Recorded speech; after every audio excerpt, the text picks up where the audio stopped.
Olá, boa noite. O É Notícia entrevista hoje o presidente do Partido Novo, João Dionísio Amoedo. O Novo é o 33º partido brasileiro. Foi fundado em 2011 por um grupo de empresários e profissionais liberais e em setembro de 2015 teve o registro autorizado pelo Tribunal Superior Eleitoral. O slogan é o partido político sem políticos. Boa noite, João. É um prazer recebê-lo aqui no É Notícia essa noite. Boa noite, Ana. O prazer é nosso. Muito obrigado pelo convite. João, você é formado em engenharia, administração, construiu uma carreira longa no mercado financeiro. Conta um pouquinho para a gente sobre a sua trajetória profissional. Na verdade, eu fiz engenharia na UFRJ, no Rio de Janeiro, administração na PUC. Entrei no mercado financeiro como trainee do Citibank. É carioca, com esse sotaque, carioca, não preciso nem perguntar. E fiquei, depois vim trabalhar num banco que estava se formando na época, em 88, aqui em São Paulo, o BBA. Fiquei lá por cerca de 15 anos. Depois tive uma passagem rápida pelo Unibanco, no Conselho de Administração, e aí em 2008, conversando com um amigo, falou, olha, a gente não poderia levar algumas práticas da iniciativa privada para o setor público, assim, nós estávamos bastante incomodados com a realidade daquela época, que continua a ser hoje até um pouco pior, que era a quantidade dos impostos pagos e a qualidade dos serviços que a gente recebia. E aí veio essa ideia de um partido político, né? Foi essa primeira coisa em 2009, depois de 2010 resolvemos colocar isso para frente, até que em 2011 fundamos o partido, em 2015 obtivemos aí o registro agora, há um mês e meio atrás. Quer dizer, até efetivamente o partido nascer, ser criado, foi uma longa gestação. Foi uma longa gestação, praticamente quase 5 anos, entre começar a trabalhar na ideia e obter o registro. É um processo bastante burocrático, trabalhoso, essa coleta de fichas de apoio e a validação disso nos cartórios. São necessárias quase 500 mil assinaturas. 500 mil assinaturas. Como você tem um processo de validação nos cartórios, de preenchimento das fichas, você acaba tendo que recolher uma quantidade muito maior. Vocês recolheram, acho que 1 milhão, né? Milhão. Mais de 1 milhão, 1 milhão. Mais de 1 milhão, e você tem que fazer distribuição dos cartórios por todo o Brasil. Você é obrigado pela legislação a montar 9 diretórios estaduais e alguns outros municipais, isso foi feito também. E nós entramos, então, no TSE em julho do ano passado e ficamos aí 14 meses no TSE no processo de aprovação do partido. Mas você ainda trabalha no mercado financeiro também? Não, eu saí do mercado financeiro, hoje cuido só de investimentos pessoais, participo de um conselho de administração da empresa, mas nos últimos 4, 5 anos, praticamente, eu já estava fora e a dedicação ao novo nesse período foi muito grande, quer dizer, o processo realmente foi bem mais trabalhoso do que nós imaginávamos no início da caminhada. Quem são os fundadores do Novo? Que cara tem esse partido? Olha, nós temos 181 fundadores de 10 estados, tem algumas características interessantes, quer dizer, os fundadores vinham de 16 anos de idade até 85. 16? 16, o mais jovem tinha 16, o mais velho 85, de 35 profissões diferentes.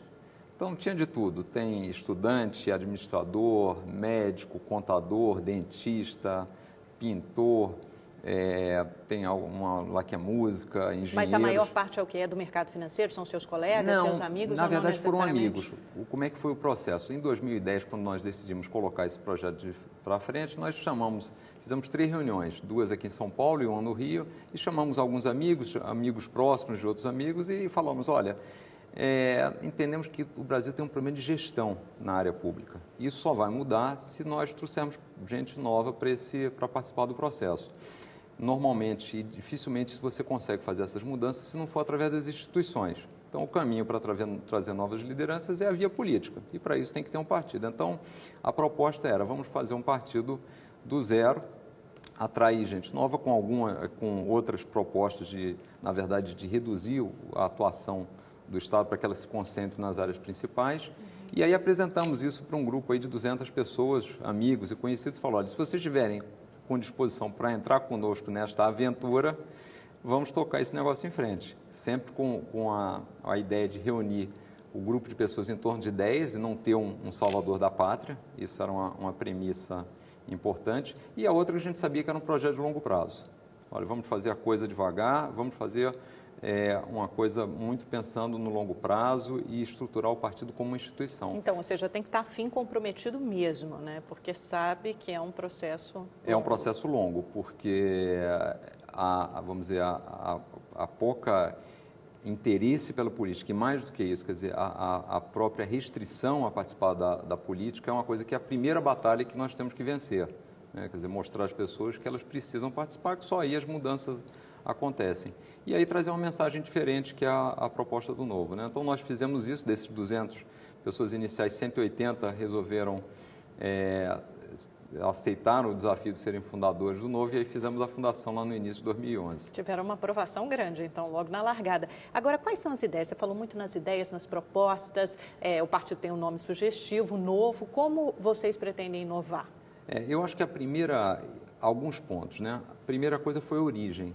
O Novo, então, não foi formado por nenhum grupo de interesse específico, nenhum segmento específico da sociedade. Foram pessoas indignadas com a quantidade de impostos pagos e a qualidade dos serviços recebidos. Essa é a sua principal crítica, a carga tributária vamos dizer, elevada. foi o que nos motivou a fazer a montagem do partido, o intuito de deixar um país melhor para as próximas gerações. Acho que isso é o que estava por trás, na essência do processo. Então, eu diria que vamos dizer, a origem das pessoas era o primeiro diferencial. O segundo diferencial é a proposta do Novo. O que nós acreditamos? Nós acreditamos o seguinte: olha, nada do que o Estado nos dá é de graça. Isso é sempre pago com os nossos recursos.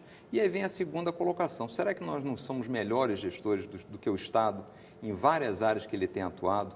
Então, qual é o raciocínio do Novo? O raciocínio do Novo é o seguinte: o Estado deveria se concentrar nas áreas essenciais, sair de áreas onde ele não deveria estar, como a gestão de empresas. Né? Ele devia privatizar tudo. Privatizar Por tudo. exemplo, a Petrobras deveria ser privatizada inteiramente, o Banco do Brasil, Caixa Econômica. Por quê? Isso você vai devolver esse recurso para a população e o Estado deixa de fazer gerenciamento, coisa que ele não sabe fazer bem. Mas aí o Estado também não perde a possibilidade de desenhar, de definir estratégias que são importantes com os bancos públicos, que acabaram sendo bancos de fomento, de indução de investimento, com taxas mais convidativas para o setor privado, por exemplo, ou na Petrobras, que é uma outra área estratégica para o país? Em teoria, isso seria verdadeiro, mas quando nós vamos para a prática, e por isso é muito importante a gente pensar nas intenções e no resultado. Quando a gente vai para a prática, o que acontece, por exemplo, com o BNDES, que é um banco de desenvolvimento que deveria ajudar esse processo? O BNDES foi usado basicamente para dar empréstimos subsidiados a grandes empresas. Então, a teoria, na verdade, não funcionou na prática. Então, o BNDES acabou dando vários favores para grandes empresas que não precisariam, às custas do contribuinte. A Caixa Econômica também faz empréstimos a taxas subsidiadas. Mas as próprias empresas também não usaram esse dinheiro para investir mais, tanto que a taxa de investimento em relação ao PIB não aumentou. Elas provavelmente usaram esse dinheiro e colocaram no mercado financeiro, que tem taxas de juros tão altas. Exato. E principalmente, acho que tem outro aspecto. Quer dizer, como o custo Brasil, a carga de impostos é muito elevada, os custos trabalhistas são muito elevados, as empresas não têm estímulo a investir. Elas, na verdade, porque a rentabilidade sobre o capital delas acaba sendo muito baixa. Então, e na Petrobras a gente acompanhou o que tem acontecido, quer dizer, um loteamento da empresa para cargos políticos, uma queda na produtividade, uma dívida gigantesca. E aí a questão que fica clara é o seguinte: o Estado já faz tão mal, cuida tão mal da saúde, da segurança, da educação, coisas essenciais que ele deveria estar fazendo.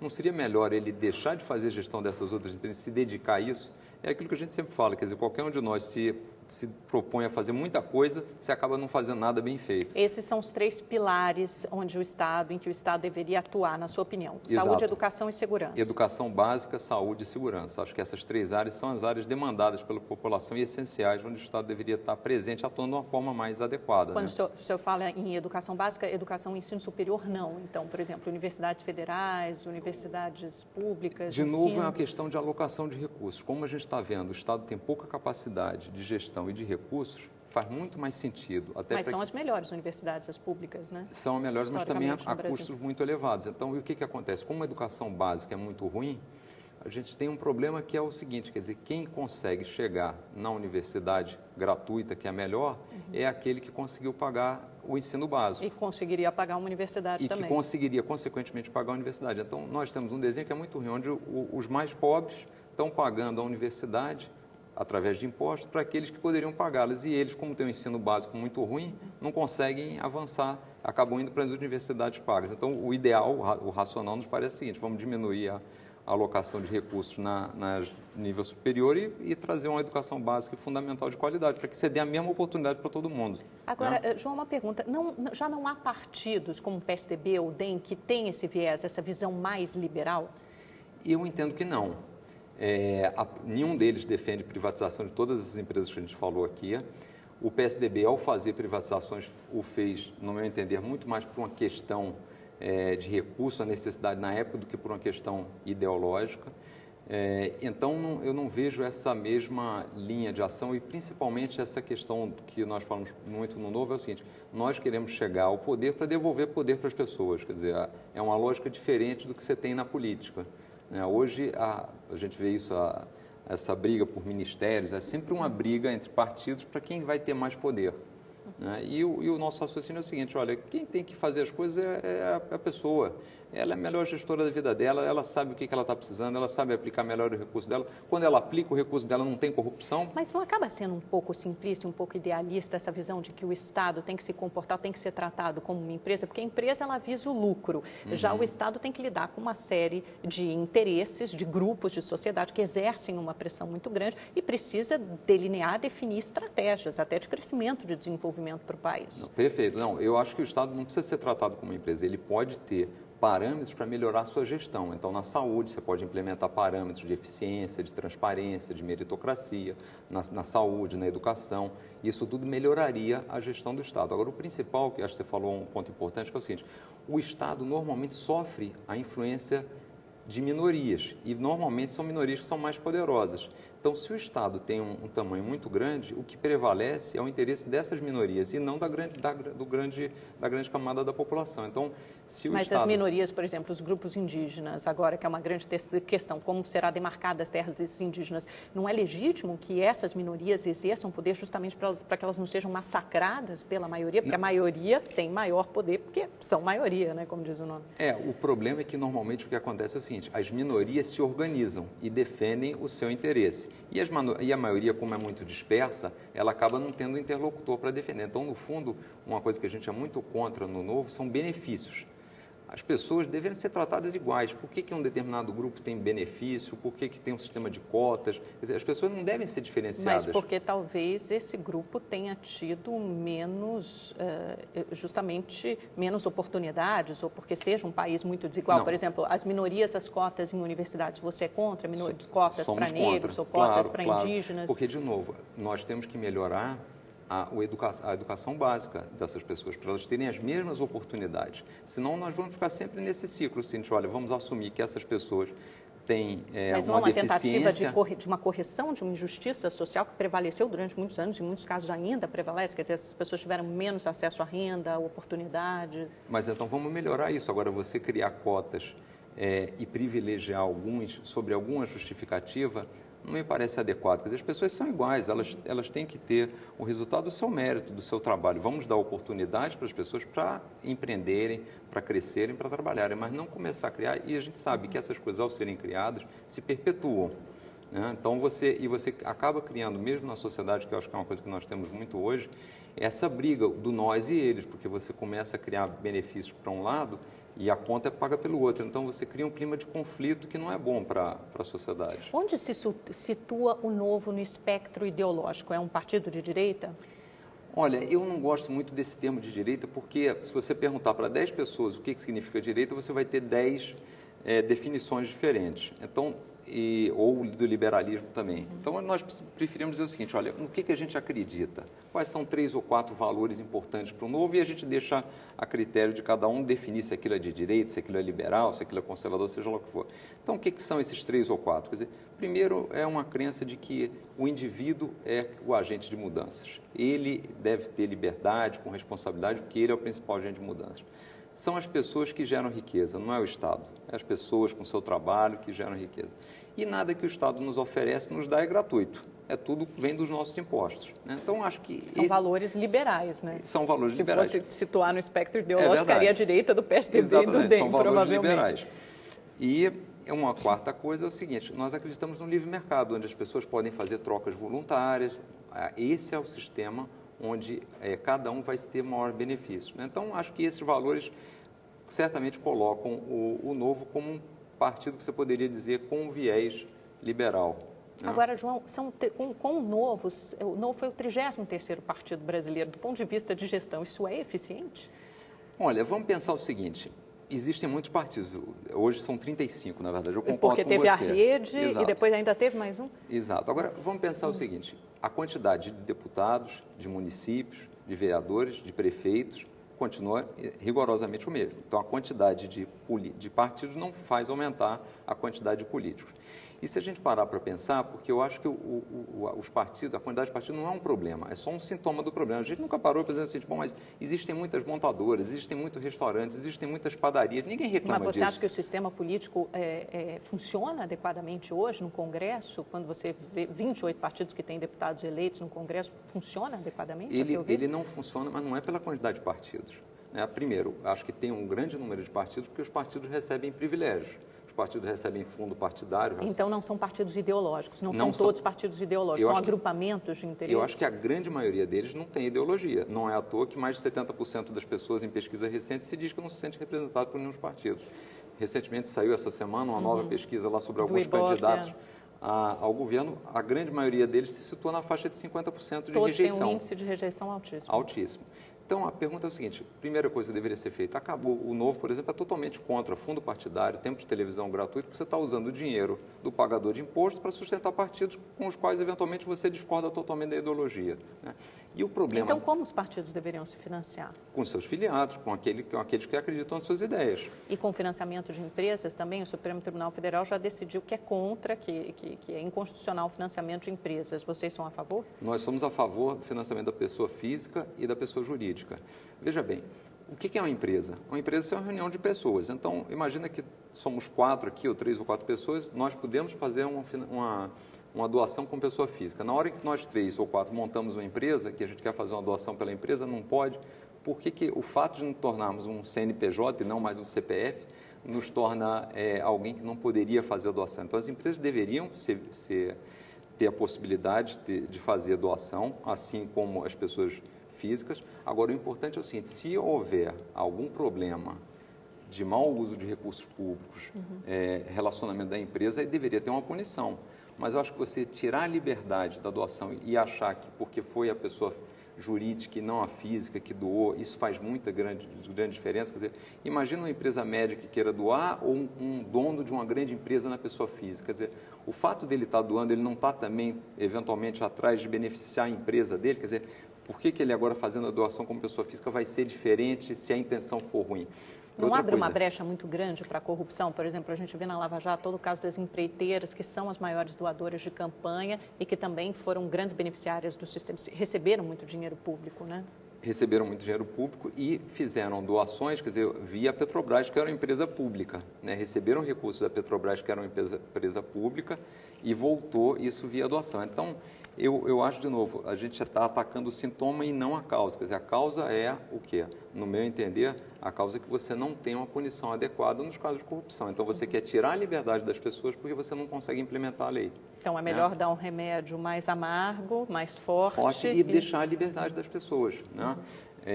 Para mim, isso assim, acho que é um ponto. Agora, na prática, eu acho que com essa aprovação do Supremo, vamos ter mesmo o financiamento das pessoas físicas. Agora, nós não podemos cair no risco de substituir o financiamento de empresas pelo financiamento público, porque aí nós vamos estar usando o dinheiro de todos para concentrar poder na mão de alguns. É óbvio que o financiamento, a distribuição da verba, se vier a ser pública, como já existe o fundo partidário que foi triplicado esse ano, vai fazer com que a gente diminua a alternância de poder.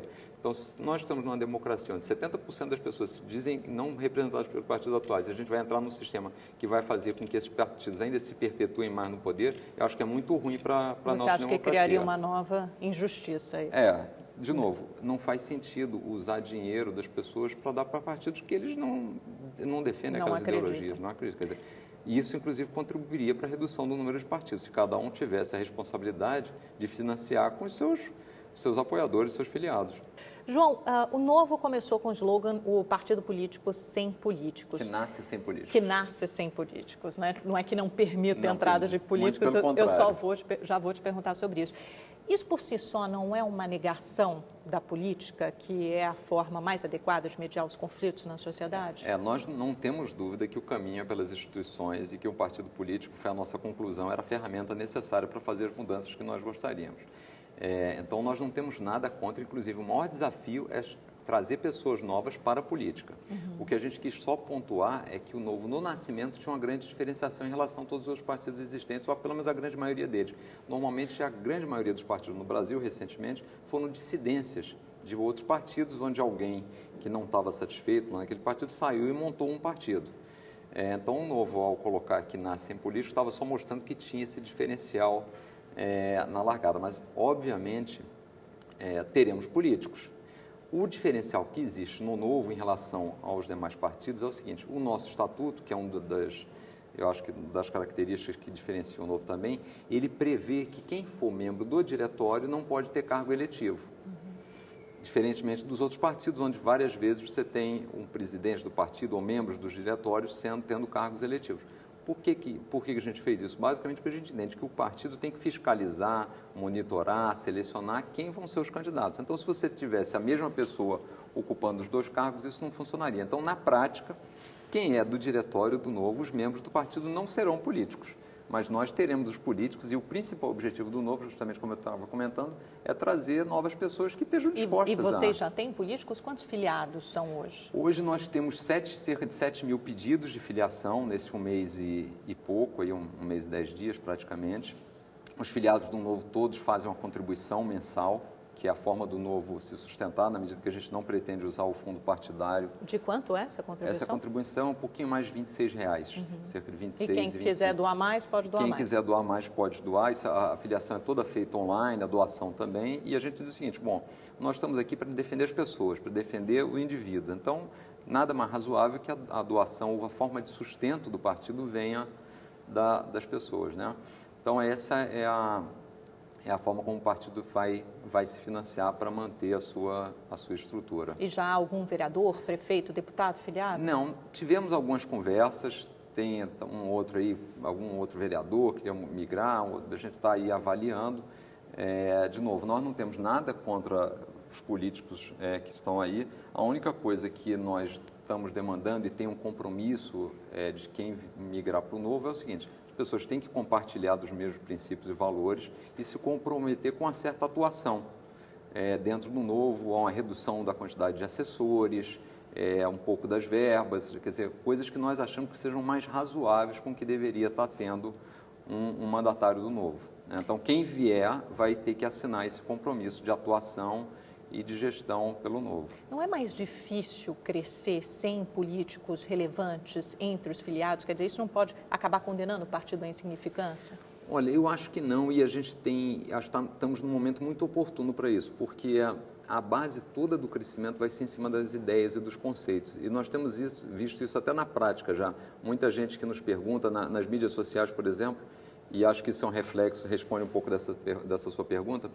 O Novo hoje, apesar de ter sido formado aí há pouco tempo, é o terceiro maior partido nas mídias sociais, ficando apenas atrás do PSDB e do PT. Quantos seguidores vocês quase têm? 1 milhão, 960 mil. Deveremos em breve, ainda no mês de novembro, sermos o segundo. E atingir até o final do ano, provavelmente, 1 milhão de seguidores. Então, existe uma demanda das pessoas por ideias diferentes, por ideias novas e principalmente por ideias. Aquela noção de que você deve ter alguém que é um puxador de votos, que é o salvador da pátria. Nós não acreditamos nisso e cada vez mais nós estamos vendo que essa ideia é uma ideia já ultrapassada, que as pessoas querem, de fato, gente nova com ideias novas. Então, por esse momento atual, eu diria que isso vai ser até um ponto positivo para o crescimento do Novo. A gente sempre falou que o Novo é um projeto de longo prazo, mas esse momento pode ser que a gente possa encurtar um pouco essa caminhada aí. Tem algum partido em que vocês se inspirem, aqui ou de fora? Não, aqui ou dentro... algum movimento aqui político? dentro certamente não tem. Os movimentos que a gente tem visto aí, todos esses movimentos que fizeram as movimentações do Podemos na Espanha, por exemplo, embora não o Podemos seja... da Espanha tem a característica de utilização de internet, de transparência, que lembra um pouco o Novo. A única diferença grande é que a linha deles é muito diferente, que eles acreditam num planejamento central do mais Estado. De esquerda e tal. Exatamente, num socialismo. Mas na forma de surgimento? Na forma de surgimento tem um pouco essa característica. Tem um partido na África do Sul que se chama Aliança Democrática, que já tem 20 anos, que tem um gerenciamento do partido muito distinto da atuação política, então tem essa característica que eu comentei no bloco anterior. Então, não tem nada assim específico, mas tem algumas ideias pinçadas de coisas de um ou outro aí. Para 2016, vocês vão lançar candidatos? Porque agora já tá aí, né? Queremos, porque será um momento importante para colocar as ideias do Novo, para divulgar, é um momento que o partido está nascendo. Agora, qual é o nosso intuito? O intuito agora é a criação da marca, né? Nós queremos agora criar uma marca que vai ser o Novo, que na verdade representa inovação, seriedade e transparência na política. É isso que é o desafio dessa primeira etapa. E para isso vai ser muito importante trazer pessoas que representem isso. Então, nós gostaríamos de estar presentes nas grandes cidades, principalmente, São Paulo, Rio. Para candidatos a prefeitos de grandes cidades. Agora, ainda é um processo que nós vamos ter que identificar, encontrar essas pessoas, convencê-las a participar do processo político. Já tem algum pré-candidato? Alguém, por exemplo, entre os fundadores? Não, acho que entre os fundadores acho pouco provável. Acho que muito provavelmente vamos tentar trazer alguém de fora que tenha essa cara, que compartilhe das mesmas ideias e principalmente que tenha competência para exercer, caso venha a ser eleito, né? Já tem alguém que você possa adiantar para a gente? Ainda não, ainda estamos pensando aí.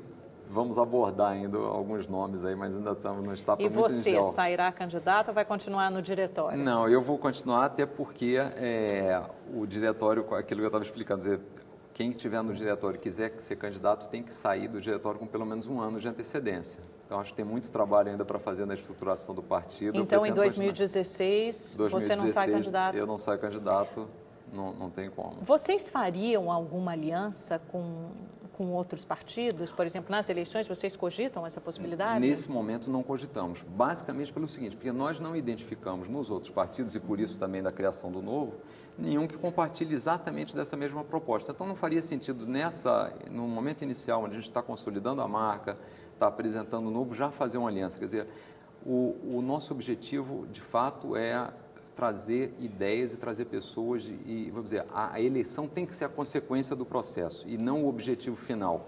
Agora, João, o Partido Novo foi formado, pelo menos tem entre seus fundadores, principalmente empresários, profissionais liberais, gente do mercado financeiro.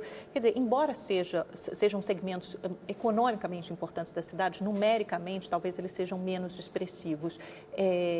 Isso os torna ou não representativos da sociedade civil? Olha, quando nós olhamos o perfil das pessoas que são cadastradas no Novo e que são filiados, primeiro, se a gente for fazer uma análise, não há nenhum grande empresário. Tinha algumas pessoas do mercado financeiro, basicamente, porque, como eu expliquei no processo, chamando das pessoas mais próximas, os amigos, então era natural que tivessem são pessoas de classe média alta ou pessoas... Mas o Novo atraiu ao longo... Então, esses foram os 181 iniciais, mas ao longo desse processo, nesses 970 mil, 60 mil seguidores no Facebook e 50 mil cadastrados, temos de tudo.